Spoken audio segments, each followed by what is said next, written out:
with that. Absolutely. And everybody knows it was the beginning of the end, Skip. And LeBron knew that once Kyrie was traded, there was no realistic chance that he could ever beat the Warriors. It was going to be a struggle with Kyrie. Without Kyrie, it's impossible. And, you know, you hear all these stories coming out that Dan Gilbert, you know, traded him. He wanted his team back. Okay, you got it. You remember what happened last time, Skip? Dan Gilbert got his team back. LeBron packed his bag and he headed south. You know, he was like migratory geese. You know, they say in the wintertime they fly south, Skip. That's what I heard. I don't know. I don't know about the migration pattern of migratory birds. You know, I just study, you know. Skip, you know, I'm good at that kind of stuff. But then he flew north again. Whoa, let me finish. Came back. Why are you talking? I didn't ask you anything. Dan Gilbert had control. He had control of his team. If Skip, if memory serves you correct, they picked first, got Kyrie Irving. Picked first, got Anthony Bennett. That's a good pick. Yeah, good pick. Yeah.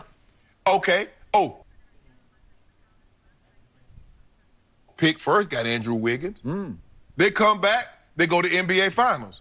He leaves again. Guess what they're going to be doing, Skip? In the lottery, with a chance to, and they trying very hard to get that first pick again. Now, I don't know who's going to be Zion Williams or Barrett, R.J. Barrett from Duke. One of those two kids probably be the number one overall pick.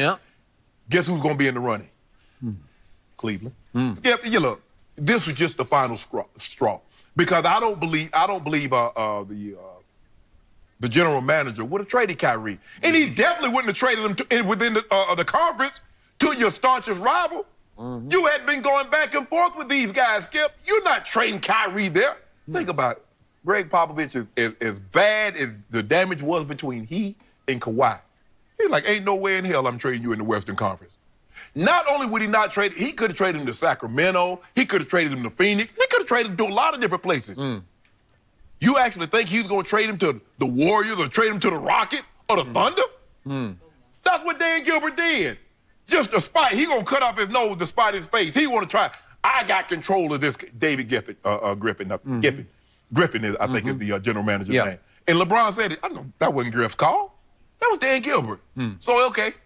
You want to kick up your heels and pump your chest out. Yeah, it's your team, but I'm up out of here. And guess what, Skip? He left and didn't get no compensation. That's what hurt. That's what hurt OKC when KD left. When they leave, when you get a mega star and he leaves and you don't get compensation, that hurt. And that's what Bron did. Bron packed his bag.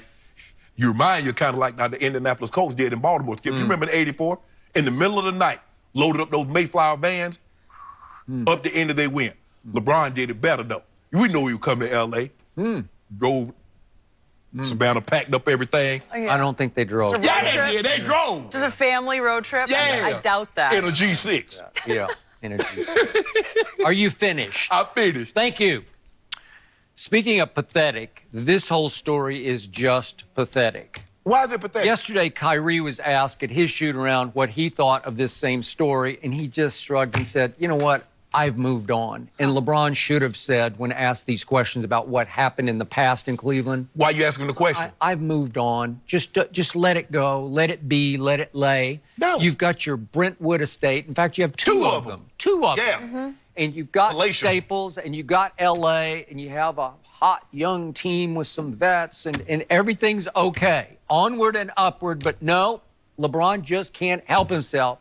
He constantly needs to rewrite history with his sympathetic spin on it. He just has to rewrite it. He has to revise history so that everybody says, oh, poor LeBron. We don't need no pity. You know, well, that's what he's asking for.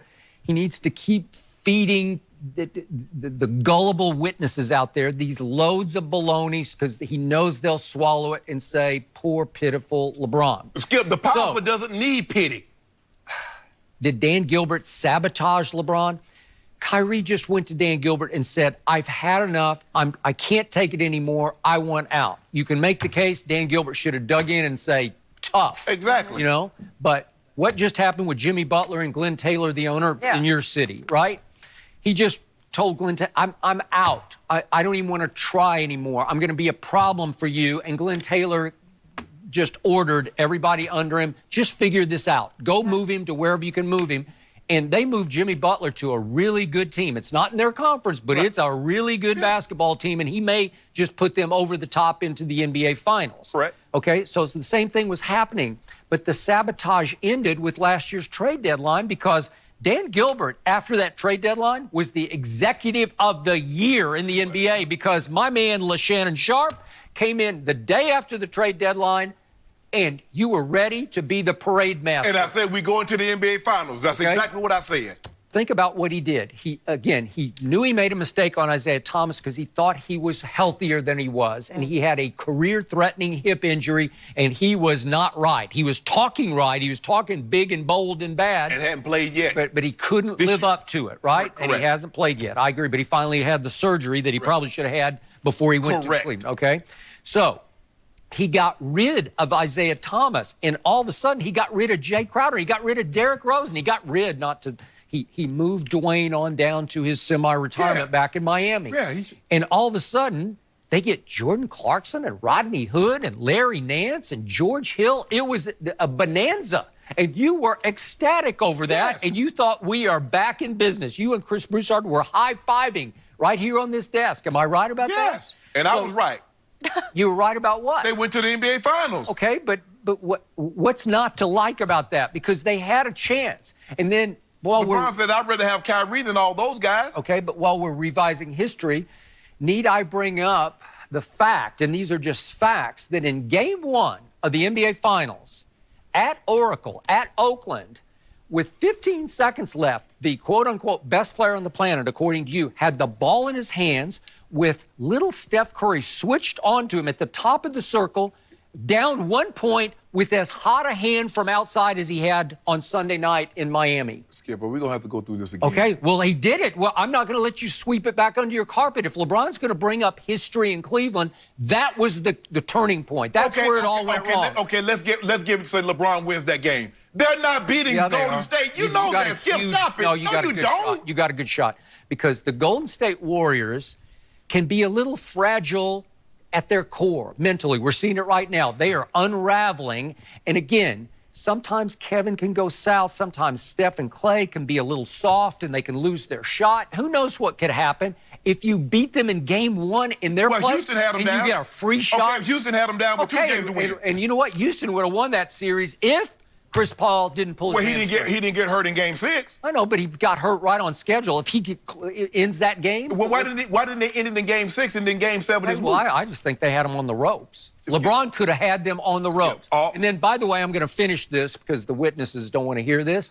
But LeBron proceeded not to take the shot down 1, pass to George Hill. Obviously, he quickly got tackled by Klay Thompson. Makes the first one, misses the second one. Obviously, JR has a glitch, a brain it was a glitch. It was a glitch, huh? Okay, but he's running away from the basket. He doesn't take a shot, although it would have been a desperation shot. And He's right there in the lane, 4 feet from the basket. I'd give him a 5% chance of making that shot. Stop. But LeBron James goes to the bench. He goes to the bench. Do you remember this? I do. And he separates himself from the team and completely melts down and throws the biggest tantrum. He just can't take it. Didn't we just see something like this last week? Kevin Durant had a meltdown. This is Game 1 of the finals. Kevin Durant had a meltdown. You got all you could ask for. It's tied, going to overtime, and LeBron is pouting, and then he continues to pout. Skip, the game is tied. The game is tied, and LeBron is pouting and refuses to shoot for the first 2.5 minutes of the 5-minute overtime, and Golden State goes up 7, and it's over, and you are swept. And the new NBA's best player, according to you, Kevin Durant, in a tie ball game. He upset, and it hadn't been the same since. We don't care about that. Oh, now we don't care about it. Now we don't care about it. We care about Game 1 of the finals, because let's rewrite that history. Or let's just write it out of history. All I'm saying is, and then you... Maybe that was the beginning of the end. And I can't believe you, Skip Bayless, that you would say that J.R. Smith got the rebound in the lane and said with 4 seconds it was going to be a desperation shot. Sure it really? was. Skip, he's 4 feet from the basket. An NBA player is going to attempt a desperation shot 4 feet from the basket. Skip, come on, Skip. The best player and the player with the hot hand, he just goes up and Michael Jordan's that shot. If he's that guy, he just goes up and drains it from the free throw line. First of all, over Steph Curry, you got to take the shot. That's not LeBron's shot. Just the it is. Boy, it was Sunday night at Miami. Yeah, but hold on. It was against Toronto. How many times did he just raise up without dribbling the basketball and shoot it.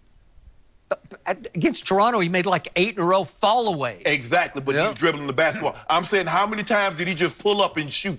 If he's the best player on the planet, that's his shot, because any shot should be his shot. Stop. Well, it's Michael Jordan's shot. Okay, that's Michael Jordan's shot. Well, with Michael Jordan and LeBron James, they played 2 different games. That's not his shot. LeBron James is just not elevating and shooting the ball over. He's dribbling the ball. He's going to check his feet, slide left, slide right, or he's going to do that fadeaway. Okay. The guy guarding him is 6'3". You can't shoot that? Just shoot it from the free throw line. It doesn't matter if that's not your shot. See, that's what makes him so great. He stays within his wheelhouse. He knows what he is. He knows who he is. And he doesn't get outside of that no matter how much outside pressure, external, that's what we call it, external, because internally we know who we are. We feel very comfortable. So we make the right pass to George Hill, who's playing in his first ever NBA Finals. Whoa. That's not what you said when they made the trade for him. You talked about how great George Hill was. I did not. I told you I never liked him in San Antonio. I told you that. Period. End of story. But you didn't like him in San Antonio, but you love him for LeBron. Well, you loved him for you loved him. You loved him. I didn't. You talk about Jordan Clarkson. You like Jordan Clarkson, right? By the way, Shannon Sharp told me right before this season started that LeBron's supporting cast in Cleveland was better than this supporting cast in L.A. In the East.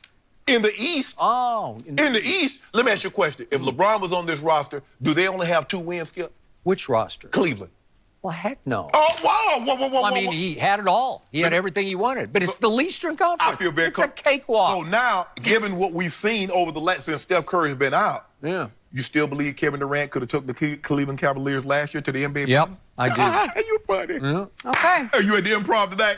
Yeah, I want to see you do I that saw stand-up. Kevin Durant in back-to-back game 3s just stick it right in LeBron's face. Yeah, I'm sure if LeBron had Klay Thompson and Steph Curry. You see what he's doing, Ginny? He's making excuses.